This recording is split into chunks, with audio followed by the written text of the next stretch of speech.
Hi guys, welcome to this video. This is Dr. Moorthy, working as Assistant Professor in the Department of Automobile Engineering, SNS College of Technology, Coimbatore. So this is a lecture series of engineering mechanics. So in this video, we are going to discuss about a topic called laws of mechanics and Lami's theorem. So as we know that there are numerous laws that is classified in the engineering mechanics. So first, what is engineering mechanics? So engineering mechanics is the branch of science which deals with the behavior of object when the object in rest or in moving conditions. So it is a very important things to analyze the what are the forces and what are the impacts of the forces acting on the particular object. So this engineering mechanics is going to analyze the real world application and problem statements.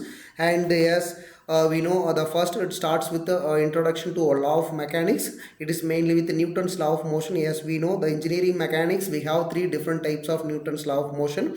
In the first law, it states that the object remain in state of position unless there is an external force is acting on the object. So the object remain in state of position, whether it is in the rest condition or in the moving conditions. In the second law of motion is states that the acceleration of object is directly proportional to the force applied. So it is the mass is that is the applied force is directly proportional to the acceleration. And the third law of Newton is every action there is an equal and opposite reaction. So when the amount of quantity of force is acting, it have its own reaction. So that is what the Newton's law says from first and second and third laws. And what is the Lami's theorem? So this Lami's theorem is applicable when we have three concurrent forces acting on the system. So in that particular case only we can use this Lami's theorem, unless we can go with another theorem called parallelogram law of forces and the triangular law of forces, or to some extent we can go with the resolution of forces. So this Lami's theorem is mainly focused with the three concurrent forces and acting in the system. The each force is directly proportional to the sign of angle between opposite two forces. So it is very important. And we are going this is it is mainly with the equilibrium of particles. And there are different conditions for applications. Three coplanar forces, as I said earlier, and forces are concurrent. It is intersect at a common point. Forces are non-collinear. The system is in equilibrium condition. So in that case we can use this Lami's theorem. The formula is as the mathematical expression, so that the F1, F2, F3 are three coplanar concurrent forces. Alpha, beta, gamma are the angle between other two forces.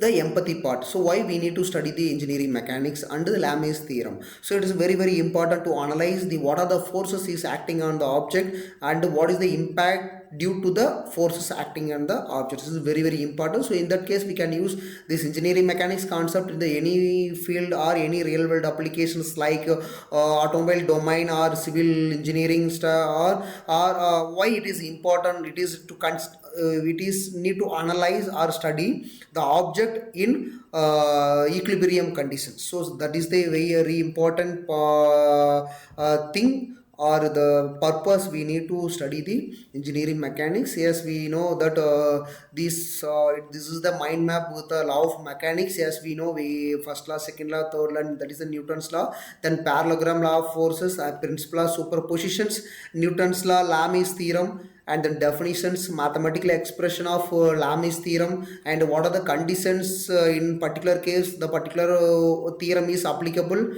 and when we need to use the specific method to analyze the forces and the impact due to the forces. So that is what this is says. And visualizing Lami's theorem, as we know, it is applicable when we have three concurrent forces. That particular case only it is applicable to use. And then it's a rectangular triangle, and the forces, angles and forces, and the derivations. As we know, the formula says F1 is directly proportional to sine alpha, F2 directly proportional to sine beta, and then likewise F3 directly proportional to sine alpha. By means of removing these proportionality we can add the constant value, and the formula finally says F1 divided by sine alpha equal to F2 divided by sine beta is equal to F3 divided by sine alpha. And the some applications where we need to use this formula we can use anywhere or any practical application. We can use this law of mechanics and Lami's theorem, and some real world application we know, the structural application. As I said earlier, we can use this engineering mechanics at any real world applications like structural engineering and then mechanical concept, and we can use anywhere with that engineering mechanics. And then some limitation with the Lami's theorem. Yes, we know this Lami's theorem is only applicable when the system having only three forces. If apart from three forces, we doesn't use this Lami's theorem. It should be a concurrent and coplanar forces, and we need to know the what is the angle between other two forces. So these are the things. It is mainly with the Lami's theorem, and some other things with the problem solving, geometrical institution and engineering essentials. So these are the some special consideration we should consider while using Lami's theorem in the by solving real world applications. Thank you for watching this video.